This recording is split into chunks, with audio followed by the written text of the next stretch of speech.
Bonjour. Je suis ravi de vous accompagner dans ce voyage en van entre Tanjavur et Pondichéry. Préparez-vous à une expérience pleine d'aventures et de découvertes tout au long de cette route pittoresque et vibrante. Attachez vos ceintures et embarquons ensemble dans cette aventure enjouée. Alors, en quittant Tanjavur, nous serons enchantés par la vue majestueuse du célèbre temple Brihadeswara.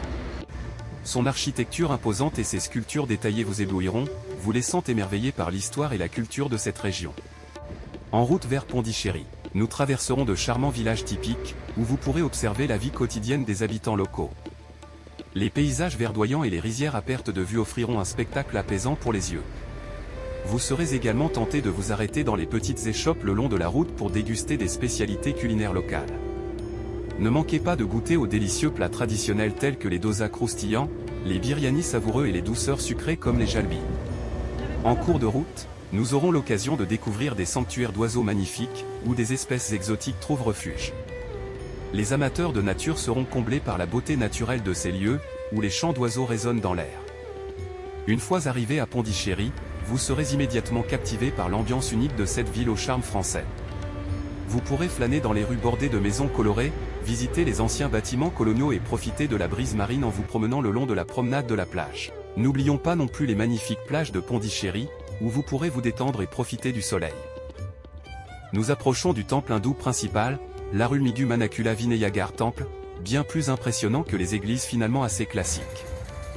Déjà, le quartier alentour bouillonne de vendeurs et d'animations, puis le temple lui-même est un grand méli-mélo de couleurs et de formes.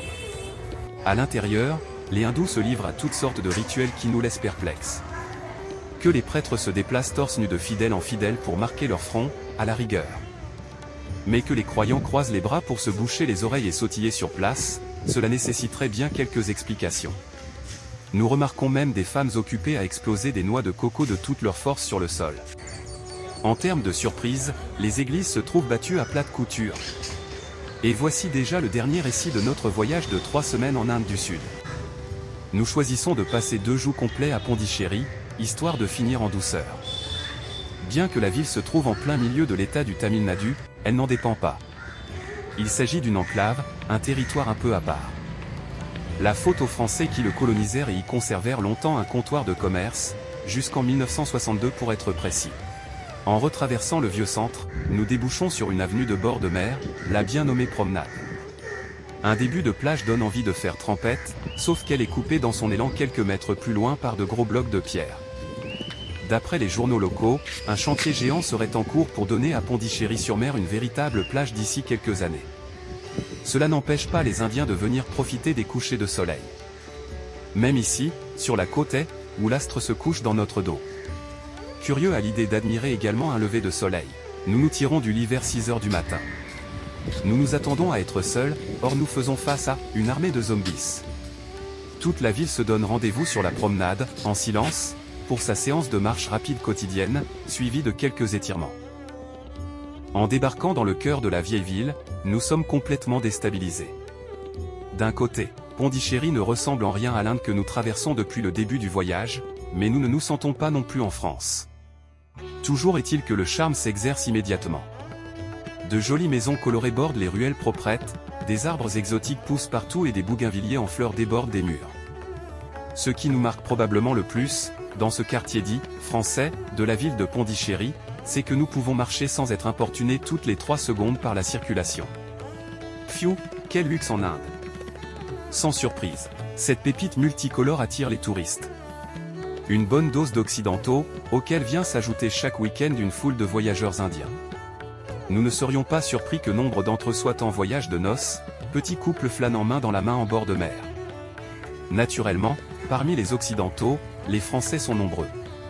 Nous-mêmes, pour une raison que nous ne parvenons à expliquer, nous attendions avec impatience de découvrir les dernières traces du passé français en Inde. Cela commence avec les noms des rues, rue Romain Roland, rue Dumas, rue du Bazar Saint-Laurent, rue de l'Évêché. Nous croisons par ici un monument aux soldats morts rédigé dans la langue de Molière, par là un bureau surmonté d'un écriteau, douane, quelques prières sur les murs d'une église. Sans compter les innombrables restos, cafés, magasins qui surfent sur la vague en choisissant un nom français. Il paraît même que les anciens jouent encore à la pétanque, mais l'histoire ne dit pas s'ils le font avec un verre de pastis à la main. Est-ce que les habitants d'origine indienne parlent français? Quelques-uns, mais pas en tant que langue principale. Ceux à qui nous parlons ont vécu quelques années en France avant de rentrer. Vous aurez plus de chances de croiser des Français sans lien avec l'Inde, expatriés ici pour profiter du climat et des mangues mûries à point. Le lycée français de Pondichéry est célèbre pour être le premier à passer les épreuves du bac chaque année, fuseau horaire oblige. Attablés dans un café, nous entendons nos voisines lycéennes discuter de la prof de maths et du devoir à rendre pour le lendemain. Très déconcertant, aussi loin de la France. Vu le nombre de beaux bâtiments encore debout, Pondy, c'est son surnom, ne devait pas manquer de moyens sous l'occupation française. Nous n'en finissons pas de repérer de belles villas et des palais pompeux, généralement agrémentés de jardins exotiques. Nous découvrons sur l'un d'eux le drapeau de la ville-État, bleu, blanc, rouge, un rouet indien et, étrangement, 2 fleurs de lys. Plusieurs églises parfaitement entretenues siègent également dans la vieille ville. La plus coquette est celle de Notre-Dame-des-Anges, vêtue de rose des pieds à la tête et tout aussi élégante à l'intérieur. Nous rendons visite à une boulangerie, Baker Street, en nous attendant à une imitation française mal réussie, pas du tout. Il y a des viennoiseries, du pain, des gâteaux, des chocolats, disposés dans les mêmes vitrines qu'en France. Mieux encore, ils vendent de la galette des rois. Une tarte à l'amande, expliquera le serveur à un client indien. Les cafés et restaurants ne sont pas en reste, avec une décoration soignée, des terrasses qui incitent à flâner des heures et des plats redoutables qui mixent saveurs indiennes et françaises. Même si le quartier, français, sait se faire apprécier, nous en sortons à plusieurs reprises pour explorer le reste de Pondichéry. Les traces de la France s'effacent, nous sommes incontestablement en territoire indien et ce n'est pas pour nous déplaire. Vous vous souvenez des kolam dessinés sur le pas des portes dans le Karnataka? Ils sont ici aussi nombreux et encore plus colorés. D'autant que le nouvel an tamoul approche. Le soir, à partir de 17 h, la promenade du bord de mer, Boubé-Salé, est fermée à la circulation automobile et est donc piétonne. C'est un lieu très prisé des habitants qui viennent y prendre le frais. Beaucoup de petits stands y vendent des babioles de toutes sortes. Au milieu, se dresse la statue de Gandhi et tout près de là, on peut prendre un petit pot devant la mer, dans un endroit très français, le café.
Le dimanche, un marché s'installe sur la MG Road de Pondichéry, mais il fait beaucoup de bruit pour rien.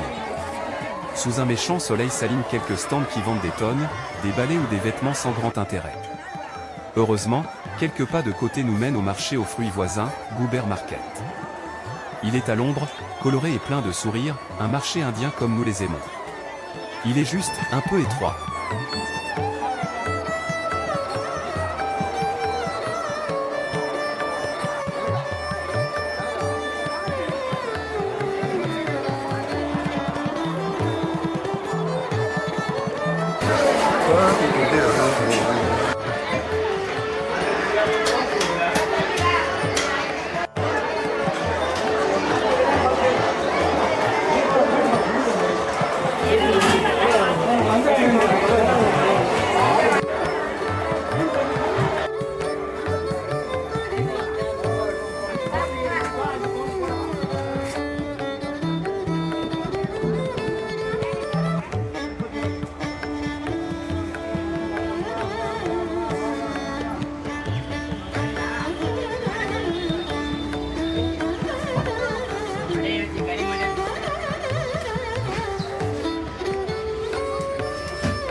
Merci.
En traversant l'ancien canal aujourd'hui vide, ou plutôt rempli de détritus, nous atteignons la partie la plus vivante de Pondichéry.